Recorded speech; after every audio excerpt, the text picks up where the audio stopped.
Have we learned anything yet? Well, let's see. I haven't been to a Hope conference since the first Hope in '94. We've come a long way since then. We have real pretty badges, and technology really grew somewhat. But for the moment, let's look at corporate IT. We're talking government IT offices, corporations, CIOs, systems admins, IT managers. And I want to go down a laundry list of items that make me stop and take pause and wonder, why are we actually doing this way? And haven't we learned anything yet based on recent news media, news reports? First off, why is it, and it's not going to be a total bashing seminar, so don't take it as such, but why are we sole sourcing on Microsoft? Why is the U.S. government, the U.S. military, putting their most critical resources on a buggy, loaded operating system? One that they can't get behind to see the source code, they can't tweak it as much as they can under Linux or Solaris, they can't customize it to their particular needs. Why are they sole sourcing their operating environment on Microsoft, number one? And number two is a follow-on, and I think you know where I'm going to go with this. Why are we using Exchange? Anybody here get hit by I love you? Anybody? Nobody got hit by I love you? Nobody? No. Some did but didn't admit it. Okay. Problem is that you have an operating system with many applications that, because of competing business models, and the theme of a lot of these sessions this weekend has been business models, business interests, driving product and policy designs and decisions. In the case of DVD, DCSS, you see corporate America trying to push and censor the spread of knowledge to enable Linux folks who do not have a DVD player to be able to play DVDs. Okay? In this case, you have business interests, Microsoft business interests, forcing out system security, stability, and reliability for pure profit. By this I mean, why do you need to have a word processing application to be able to take over a computer system? To be able to touch your registry? Why should a script be able to take full advantage of your Outlook email address? I'm going to belabor the Microsoft point, but why do we continue to allow these things to be purchased, procured, and deployed in our large enterprises? I've seen companies that were shut down for days because of Melissa or I Love You. In fact, I believe it was Motorola, was shut down for almost 2 weeks.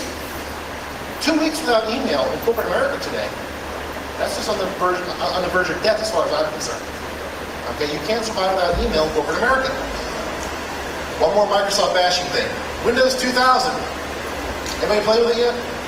One couple. Okay. A couple of things about it. It's very interesting. Unique the way it handles DNS.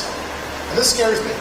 While they're saying they're offering cross-compatibility issues with DNS, and we can talk with NetWare Macintosh, the problem with Windows 2000 is that to take full advantage of the enhanced features of Windows 2000 requires you to use Microsoft's version of DNS. Anybody have any ideas what that might do? Microsoft's DNS essentially renders a true Windows model incompatible with Linux, Solaris, or Macintosh in most cases because of how it is implemented at the code level. I'm not that much technical to go into it and be able to pull apart the code and see exactly what's wrong, but the bottom line is that if you take full advantage of how Microsoft has implemented DNS under H2K, chances are you're going to exclude certain other segments of your operating system's population. Kind of scary. That brings in the whole question of standards. Whose standards are we going to use? Have we learned, again, that whoever controls the OS, whoever controls the browser, can control standards, can control our content? I shudder when I hear how about Microsoft's foray into the cable TV area. It's hysterical to see their inroads, forays into content providing, content management. Well, now they're controlling the platform, the device, the computer, or the little set-top box, and preferred sites that consumers, your average Joe and Jane six-pack, not people in this room, are going to go to. Everybody in this room is a power user, meaning we don't use AOL, hopefully. But we know how to find information that's not simply presented to us on a smorgasbord menu when we log on. I, for one, would prefer to go to my own web browser, type www.washingtonpost.com, than to have whatever my vendor's content partner is provided to me and say, we recommend you go here first. That scares me.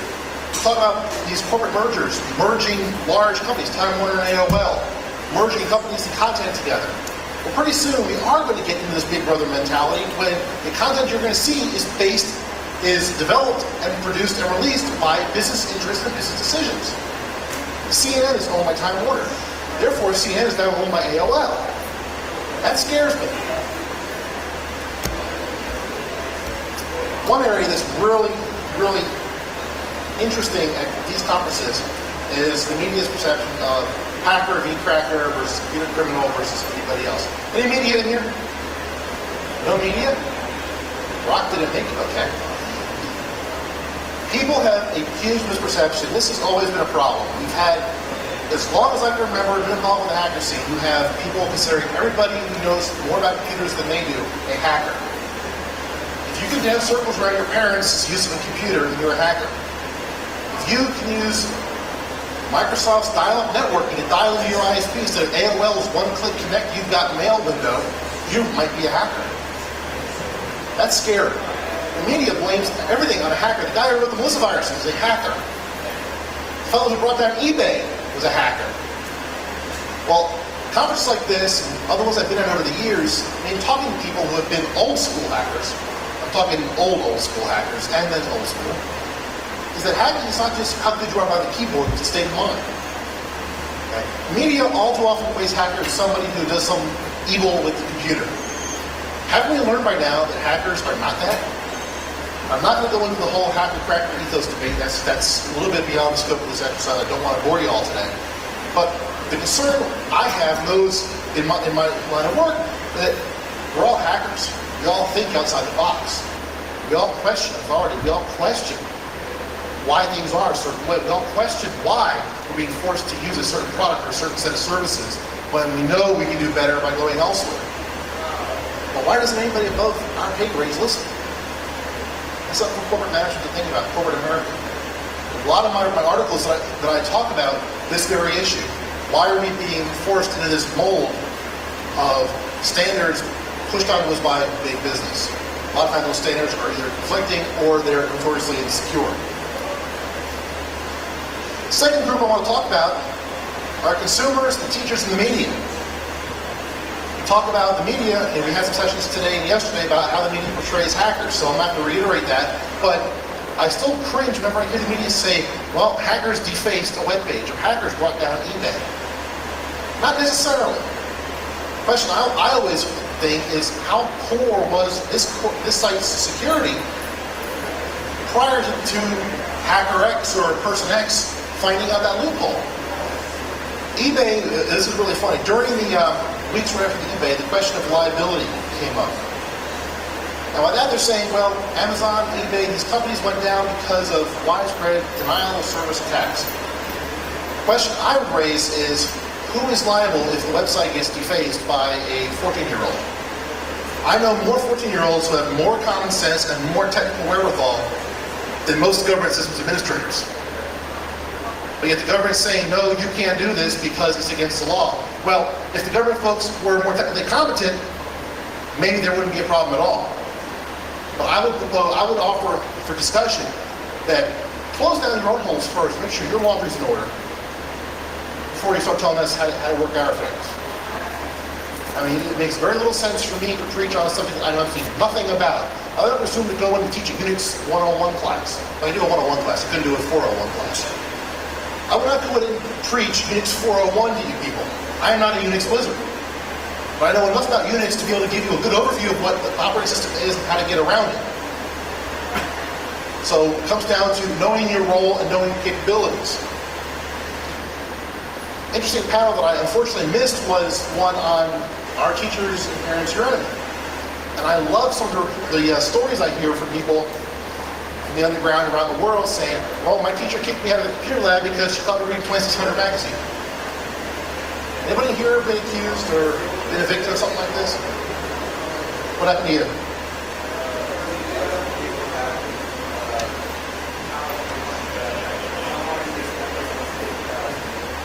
Someone used NetBus on his school's environment, they thought it was him.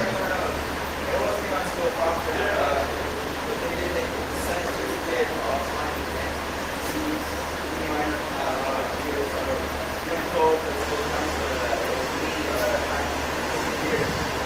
This poor guy was tattled on by a friend of his, acquaintance of his, I never did anything. to his school counselor.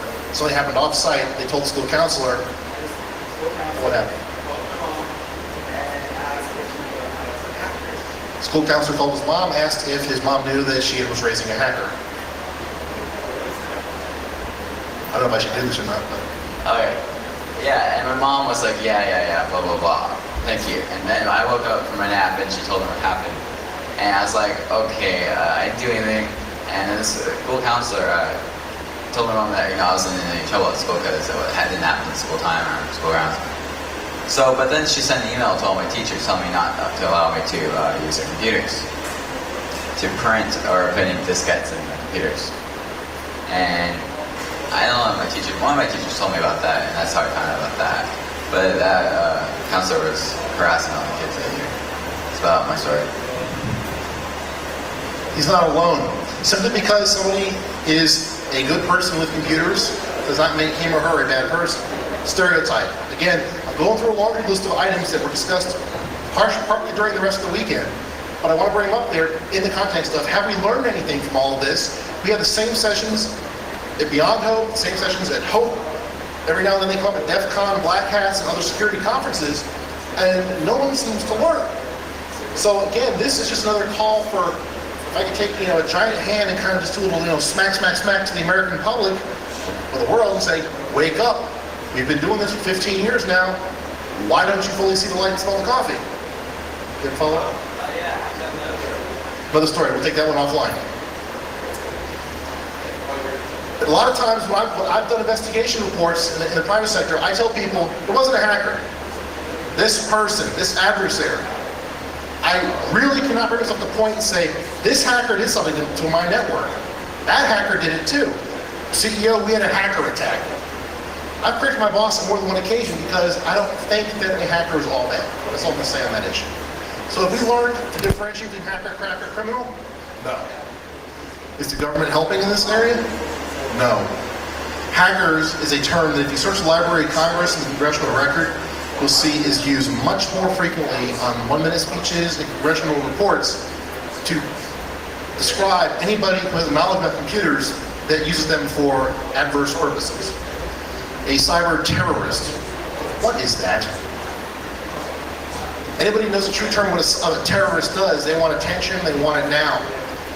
If I'm a cyber terrorist, I might have more fun and glory in a soft kill and putting a virus in a power station than I would if I drove a truck bomb up to the front gate and blew it up. A terrorist by nature wants instant public gratification. So where does this term cyber terrorism come from and why is it particularly relevant? A cyber terrorist are equated in certain government circles to mean hackers. Another food for thought for you. Speaking of the government, any feds in this room? Any feds? Seriously, government, military? I've been in your shoes before, folks, so don't be afraid. I have my own share of Spot the Fed t-shirts. Okay.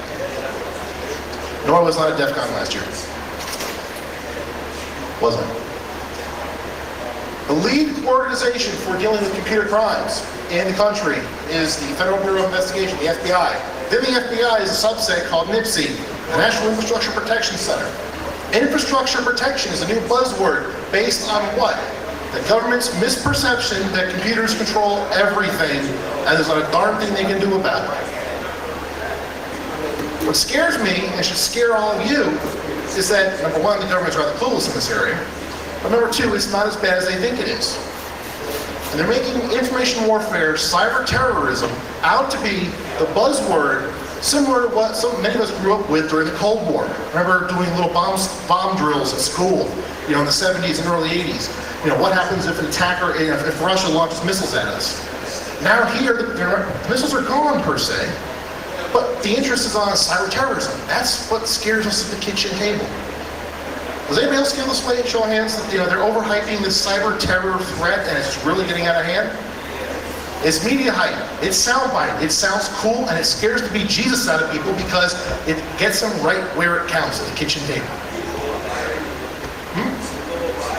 Right, people will buy into it because, again, it's the next big threat. So therefore, the government's going to jump in and do something about it, right? What are they going to do? They're going to legislate, create more bureaucracy. 2 years ago, PDD 63, Presidential Decision Directive, creates NIPSI within the FBI to coordinate infrastructure protection. Big part of what they do, if not right now, the only part that they're really having much success at, is computer crimes. Computer investigations, hacker tracking, so on and so forth. I've spoken to almost everybody who's anybody at NIPSI. They all say, this role is great, but it does not belong in the FBI. I've dealt with the FBI on numerous occasions. All too often, it doesn't work. We're private sector, they are the government. The government, particularly the FBI, does not like us because we can do things more quickly than they can, and in some areas, we're more technically competent and astute than they are. I'm not going to go into details, but there were some cases I've worked recently against computer criminals, overseas folks. They're known criminals. We tracked them for a good number of years. We tracked them, gave a whole report to the FBI. This is 2 years ago, and they did not move inch one, even though the losses were in the several $1 million range. When asked, what is the status of the investigation? How are you proceeding? Their response is, well, we're looking into it. Yet this is the same organization that is, on the other hand, and when they turn their hat around, begging and pleading with us in the industry, the private sector, to come talk to them, to share our vulnerabilities, share our exploits, share our knowledge with them to make them better. What it comes down to is a giant black hole where information gets sucked in from everybody, but what gets sent out, if any, is relatively minor and useless. Anybody have any similar type of anecdote dealing with the Bureau or law enforcement on this? Mr. Cameraman. Yeah, I called the FBI. I was running a community system, and their basic answer was, tell us what happened. And at the end of that conversation, of course, well, how can you help? And the answer was, well, maybe look at the CERT web page, and, you know, it's sort of standard stuff. They really gave nothing back. Interesting. It's funny too because I'll get calls from the FBI, various field offices around the country, on an almost bi-weekly basis. The first thing they tell me is, you've got a network intrusion. That is their mantra, network intrusion. Sir, you have a network intrusion. That's just like Microsoft saying that we develop great software. Great software is their mantra. You have an intrusion is how they report 90% of their alleged concerns to industry. Well, not all computer security problems are a network intrusion, correct? There are other ways to do it. You can hack an application. You can deny somebody services by just attacking a router, or denial of service type of attack. You can actually penetrate a network, compromise it, in which case, yes, that indeed there is actual intrusion. You can have an insider faxing information out to somebody else, similar to how they did in Los Alamos. By the way, if Los Alamos actually did catch fire with those wildfires down there, they could have just gone to Beijing and get backup copies of all their tapes because, I mean, it was just almost a one-for-one copy. So what it comes down to with law enforcement is that they have a noble mission, and I do give them credit for it. I have a lot of great good friends with the FBI, with the Secret Service.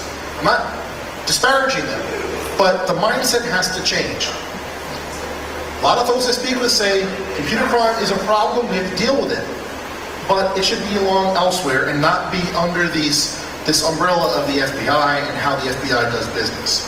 The FBI is very traditional, very we know it all, matter of factly, striped suits, wingtips. They don't wear hats anymore, but they're still the G-men, portrait. That's got to change. I go to work with jeans and a golf shirt. So do the folks at NSA, most of them now. FBI still wears striped shirt, pants, and everything else. That mentality translates over to how you deal with your customers and your constituents. So they need to deal with the changing nature of the threat, the changing nature of the environment at hand, the changing nature of their clientele. Who are they working with? How do they interact with them? And the speed at which internet time happens. No longer is it good enough to wait 48 hours or 72 hours for a judge to get a hold of them. You got to get a hold of them now and go after somebody. But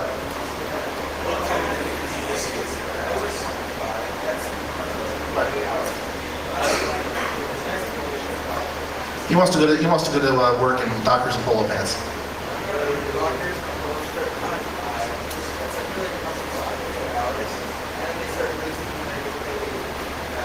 Right. Now I want to focus on one particular event, and this really will drive home what I'm talking about with have we learned anything. Remember the attacks in February against eBay, Amazon, Yahoo, CNN, the denial of service attacks, and the great fiasco that followed? What happened the week after those attacks? What major public event happened following those attacks? Anybody remember? The week after the attack, there was a White House summit. Who was in attendance at the White House summit? CEOs of several companies, Mudge from Lock, now at stake as the token hacker, quote unquote, and mostly CEOs and senior management of, from government and private sector to discuss the issue. Well, if you're going to want to discuss this issue objectively and actually come up with viable solutions that work, who are you going to actually really want to talk to come up with a solution that will work? Not the CEO. Who do you want to talk to? The worker bees.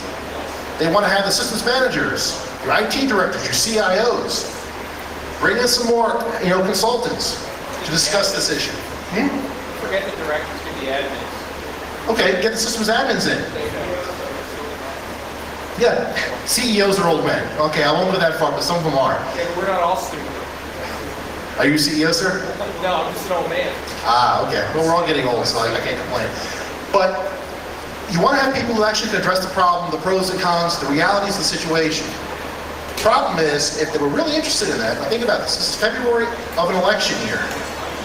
Hot topic, dinner time conversation, computer security, cyber war, hackers, crackers, all that kind of great stuff we spoke about earlier. We got to get a photo opportunity here, maybe get some campaign contributions. So we invite the CEOs and the upper brass to come on board to the White House for a day of fun and games, a couple of photographs with the president in the conference room on the West Lawn.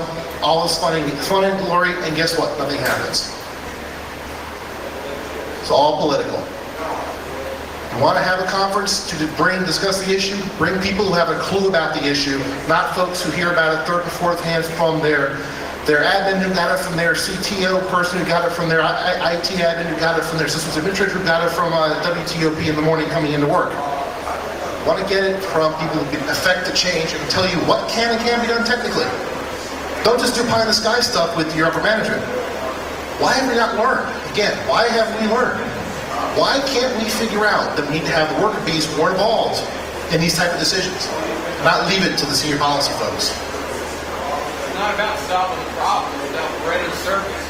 They just wanted to make people feel like the government was doing something. They would never intend to do anything. They don't know what to do. Exactly. The comment was, it's a bread and circus.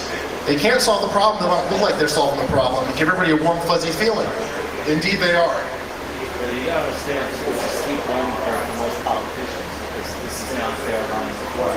That's true. This is a new problem. It will take time for them to adjust. Until they adjust, it is sort of woeful. That's true. It is a learning curve for the politicians. It's not all easy. It's not all hard for them. But you look at some that are making the jump. I mean, the other day I saw the DVD testimony of Napster hearings on the Hill. Okay, with Orrin Hatch. Orrin Hatch and Pat Leahy are two of the older senators on the Hill. These guys have a clue. They're one of the few on the Hill who have a clue about technology and syntax. They're open-minded enough to accept change. You're right. It takes time to evolve. I mean, part of me wishes that there were some of us in here who are actually in Congress who would know of what we are talking about. That will happen sometime down the road. New Congress comes in, new leadership comes in. 10, 15 years from now, those of us who grew up with the technology will be in a position where we can actually support the technology on a national level. We're still in that infancy stage right now. Question? From the guy who's asleep down here, by the way.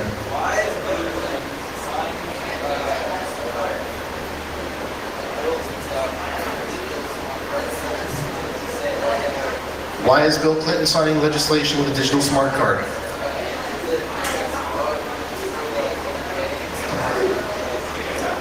A couple of reasons. He's doing it, number one, to show that he supports the technology and supports the idea behind it. Say again? He wants to be able to show that he supports the technology, therefore you as e-commerce vendors and individuals should as well. You should feel comfortable using it if Billy Jeff does. That's fine and dandy. However, if you read the legislation, Nowhere does it define what a digital certificate is. Here's another thing. We're all talking about how great technology is in digital certificates and e-commerce and signatures and authentication. There is no standard defined for what a digital signature is. In fact, do you know what constitutes a digital signature in this piece of legislation? A mouse click. You get a shrink-wrap software license, you click the agree on the license. Technically, the vendor can call that a legal contract. You have digitally signed it by your endorsing and clicking and proceeding. But you can't get around clicking it a lot of times. Now, for a moment, let's stop the clicking side of the house regarding the software license and look at two other issues that were spoken of yesterday. DCMA and UTICA. I keep forgetting how the acronym. UCITA, thank you. UCITA and DMCA, both of which this plays into very well. Because if you've read what those provisions say, now a vendor can not only hold you to the shrink wrap license that you blindly clicked like you do every other piece of software licensing, but now they can remotely disable that software if they choose to revoke your license. Did anybody read the other day that Microsoft is now looking to do ASP technology? Be able to rent OSs and applications over the wire. You pay $50 a year, you can get Windows, $25 you get Word, so on and so forth. Every year you renew it. But guess what happens if you decide you don't want that software, or you decide you forget to pay? You get charged, but your data is held hostage, literally. Your machine will just cramp up, you can't do a darn thing until you pay that ransom. Now let's go back to the digital signature discussion that bill was signed recently by the president. Single click on any sort of link or acknowledgement now is a legal binding document, agreement. Think about how that supports DCMA, DMCA, and UTK. It's a very close match, in my opinion, as how one supports the other. And no one's really given any of these a lot of review, except for like EFF and CPSR, which is kind of scary because as the world gets more digitized, this type of stuff is going to become all too more frequent. If we don't get a grip on it now and read the fine print like this, I mean, very few folks know that that bill that was signed by Clinton does not define what a digital signature is. People don't know that in general. That's very frightening. Finally, I want to wrap up with where this is all leading. Yes, sir. If there's no standard, then the standard will get determined in the marketplace by whoever security software it's bought from, which I assume would be the guys who already have the biggest position in that market. So, how, is Microsoft, is the evil empire driving and verifying? Well, who owns verifying? Who owns these guys? Very good point. The question is, who will define the standards going forward since there are no standards defined? Will it be the big guns? Well, I don't think it'll be Microsoft because, as I've said in the past, security and Microsoft are mutually exclusive concepts. So, you're right. Again, why? Because we're marching towards it like lemmings. We like the GUI. We like the little paperclip that dances around my spreadsheet that drives me up the freaking wall. Exactly. Can we say CPU hog? So, will VeriSign become the leader in digital certificates? Possibly. They have a large market share. They bought Network Solutions, the leader of domain name registration. VeriSign bought Network Solutions. So you've got the biggest name in digital certificates and the biggest name in domain names merging. They're calling themselves the largest internet trust company. Will their standards be the standards that do become standards across the board? We're too soon to tell. My gut feeling says yes. They will be the driving force behind whatever becomes a standard down the road. Question? I haven't paid him, by the way. He's doing his own free will. Here we go again. You know how you can, I don't remember if you can do this lately, but I dealt with a couple domains about a month ago. And I actually experimented on hijacking domains. Okay, how can you call yourself an internet trust company if you verify people through their email address? What if you spoof an email address? I mean, once you fill out the contact detail forms at Network Solutions, they generate a form for you to email to hostmaster at, I think it's internet.net. And they'll update the new contact for you, and you can just hijack domain names that way. So how can you call yourself a trust company if you verify people through email? I can answer that before we go on. What they do, I mean, they were bought by a security company.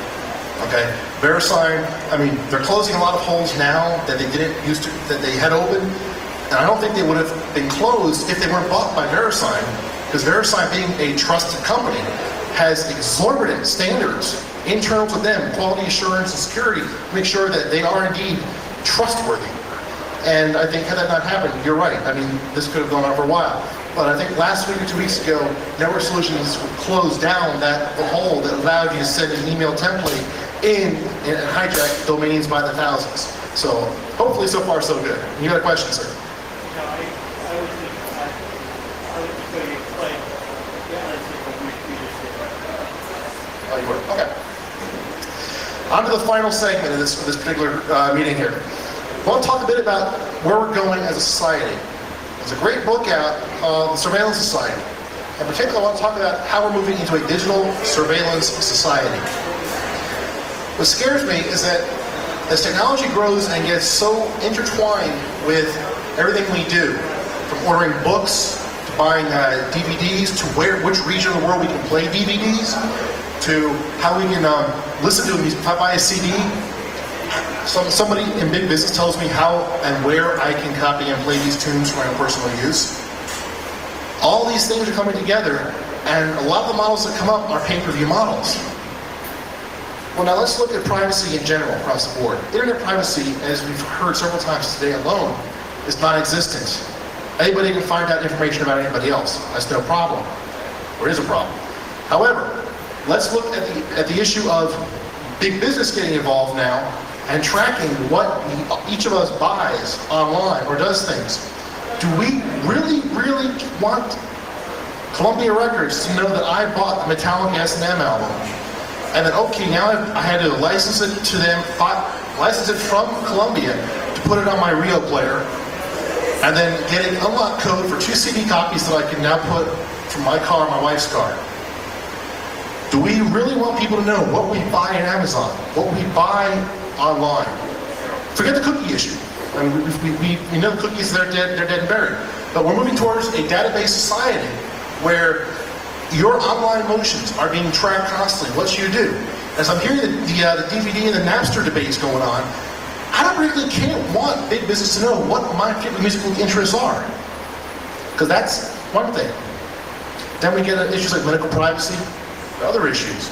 If you go to the hospital and you're given an antidepressant, let's say you have a panic attack, and they give you some sort of pill for it, and they give you a prescription. You go to your doctor's office, they fill it, or the pharmacy, you fill it.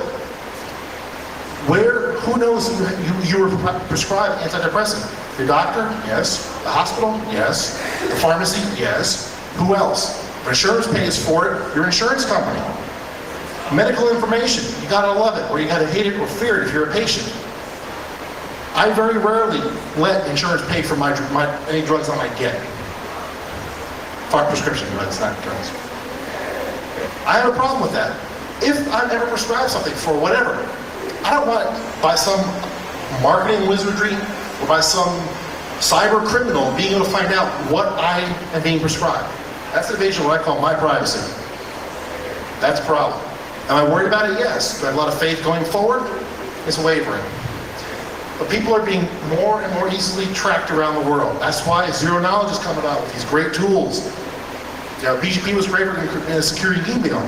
ZKN is going a step further in securing your web sessions, your FTP sessions, your SSH. Wonderful. Great technology coming down the pipes to keep big business and those that hoard the information on who you are, keep them at bay. We'll try to keep them at bay. Yes, sir. All those databases, like DoubleClick and all that, housing those databases, it's probably not going to be like another 7 years before they realize really how to utilize that information. I mean, it's just a hogwash of... Right, the databases are just a collection of... Buzzword now. I mean, it used to be big money, it was ERP was the buzzword. Now it's CRM.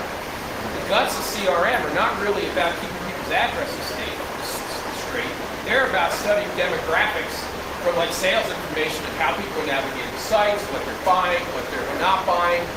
Those systems are built expressly to do that. They're selling like hotcakes. Yeah, right. Those systems have been around for years.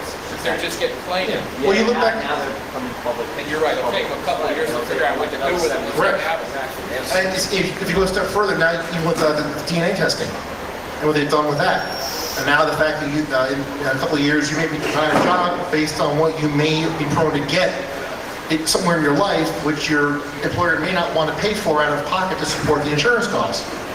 That is a gross invasion, in my opinion. That's stuff we need to consider going forward. Yes. I have not, as fellas said earlier, I'm a Mac person, and I do not have the Mac Beta yet. I have the Wintel version. I have not played with it too much. Has anybody got any experience with the Zero Knowledge client? Freedom? No. You should try to use it. It's good. First-hand knowledge up here in the front. Okay, so what I wanted to do today was basically go through a couple of, I mean, it's almost like Rick's soapbox. And, have you learned anything? I mean, the question is, have you learned anything at all in the 15 years? Well, on the legislative policy front, they're learning slowly. At least they have internet access on Capitol Hill now. Okay, I happened to be there when it went in. All right? They're making progress. They're in the mid-20th century. They're catching up to us. The laws are changing slowly to catch up with the technology. But the processes that which these laws are enforced, and I'm thinking law enforcement here, so woefully outdated. At the risk of sounding like a real Fed, which I'm not, by the way, and alienating myself here, I want to say, if you want to catch a cyber criminal, how do you do it? You don't send an alert to all 50 field offices and say, be on the lookout for a cyber criminal age 16 to 40. We think he's a male, could be a female. Be on the guard. We don't then go out and do a press release and say, here's what we're going at. You park a half a dozen people, many of which could be sitting in this room, with one federal agent. Let these guys, gals, kids, hackers, in the truest sense, do their work, find out, use their out-of-the-box thinking to go after the bad guy, be it overseas or whatever. Take that information to that FBI agent and say, here's where we think this person's coming from, here's the corroborating evidence. Go to the judge and do your dirty work. He goes to the judge, gets the subpoenas, the warrants, whatever, then it goes to law enforcement. You don't throw just bodies at the problem and expect to solve it. You cannot make a hacker out of a bank robber specialist. Question again. How did they catch someone say,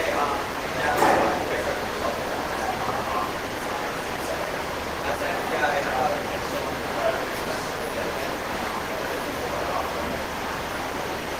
Question was, how does the FBI track somebody down who is trafficking stolen credit cards on the net when they're coming for an offshore account? but they're trying to money off the credit cards offshore account? I am not an FBI agent. Anybody here in the room, FBI, want to field that? Bad thing. Can they? I would say, sure, anything's possible. Do they? I don't know. I mean, the amount of money the credit card companies lose every year is phenomenal anyway. I'm sure a good bunch of that is accountable to overseas stuff. So again, we're bringing this back to where we started from. Have we learned anything? Has the media learned enough about the issues at hand, the people at hand, to know what's right, to know how to report the problem? Some do, some don't. There were some articles written about this conference yesterday that I thought were rather well done.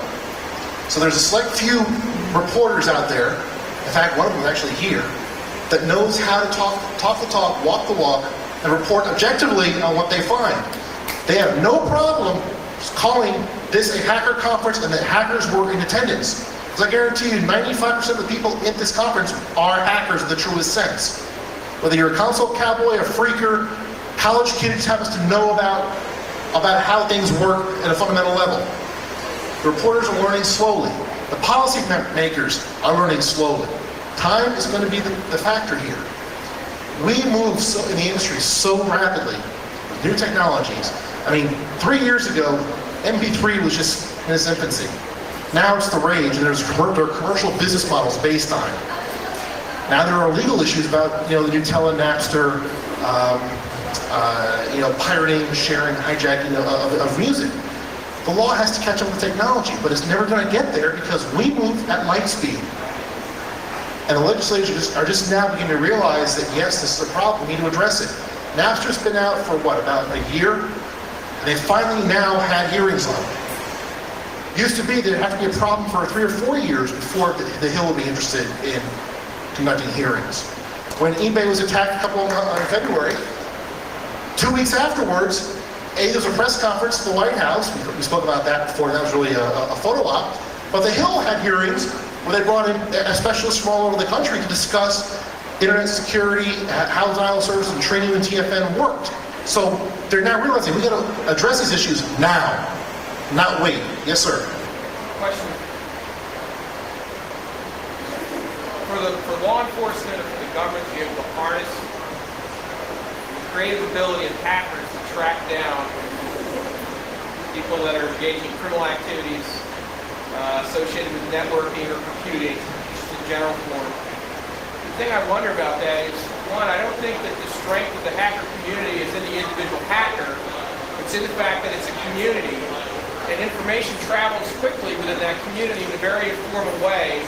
And also, technology changes so rapidly, no one person can be on everything at any given time. As soon as you take the time to understand one thing, you're coming out of date on something else. You hit the nail on that. So I don't know how you harness the power of this web, this honeycomb of talent, because it doesn't fit the model of the sheriff with the bag. It's not like that at all. Well, then one of the two is going to have to change. What's the question? The question was, how do you harness this distributed model of the web where, and I agree with this, hackers, we talk freely amongst ourselves, change tools, techniques, and resources in an informal but true community of individuals. But law enforcement is a very centralized model that does not share information quite a bit. And the question was, how do we harness the hacker web model to apply to law enforcement? Is it even possible? Is it even possible? My answer is yes, but one of the two has got to change. I guarantee it ain't going to be the hacker community. You're going to have a situation where you need to have law enforcement, and again, I say law enforcement generally, but I'm focusing this mostly at the federal level.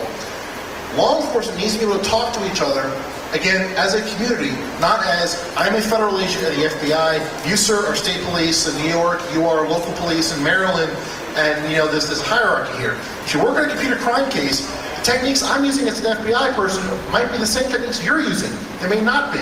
However, we both need to know what our techniques are going to be, what the threat is, and how we go about resolving it without stepping over each other and causing bad conduct. None of them may be as good as a 13-year-old kid in North Jersey who doesn't even know about it. Exactly. No, you're absolutely right. I mean, and again, this is a model. The mindset's got to change. When I first graduated from college, I wanted nothing better to work for the intelligence community. Nothing better. It was very cool. Well, I went to a couple of conferences, and all these NSA people, they show up their badges at Department of Defense, and they'd be wearing striped suits and everything. Now I go to a conference. I was at DEF CON 2 years ago. There were some NSA folks there. They had shirts that said National Security Agency. Their badges had their real names, and it said NSA. So their mindset's changing. Again, this spooky dark agency up in Fort Meade, Maryland. They're changing. Why can't the Bureau? Question. Federal Bureau of Investigation, there's some agents there, and all different I don't want to go into pointing fingers at the Bureau, but I mean, I've heard similar stories from elsewhere. What's going on? But again, the mindset's got to change. Whether they have more meetings like this to bring more people in to talk and learn at these type of sessions, or whether they just have this giant catharsis and realize, wake up in the morning and say, Director Freed, we got to really rethink how we're talking to our colleagues and compadres in law enforcement. It's got to come, but again, it probably won't come from the outside because, again, that's a very closed society at the federal level. It's got to come from within. You need to come in here and talk to people instead of standing outside and watching who's going in and out the door. Well, and again, it comes down to how they perceive their own self-importance. I mean, they apparently know enough all about what we're talking about here today that they don't need to be in here to interact with us and get some face time with us. They know all about social engineering. They know all about getting information on other folks here. They know all about these great things. Yeah, right. And I guarantee you, there might be a handful of FBI folks or other law enforcement who are actually sitting in this conference who actually are going to walk away thinking, how screwed up are we? And then realize, wow, we got to start affecting change from the inside out. If there's any FBI folks in this room, please go away with that message. I really want you to think that. If I talk about more offline, I can. I love you guys. You guys have a great mission. You're trying your darndest. It's just you're caught up in this old web of bureaucratic self-righteousness, and it's going to go around and bite you where it hurts. And you're not going to get much stuff done. So finally, I want to close real quick here, because I do have a flight to catch back to the Happy Nations capital. No. Amsterdam! Say again? Amsterdam! No, I'm not going to Amsterdam.